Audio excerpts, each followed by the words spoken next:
Hey there, Pimple Popper fans! If there's one thing we learned, it's the importance of good hygiene and that germs, viruses, and bacteria can do real damage. In other words, keep your bacteria-covered hands off your face.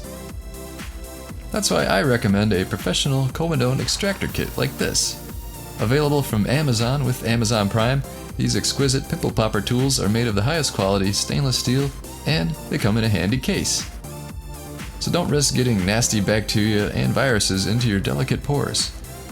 Cellulitis, staph, and other dangerous microbes are real and prominent dangers. So pick up a pimple popper kit for each member of your household and show them that you care about their safety. There's an Amazon link in the description below.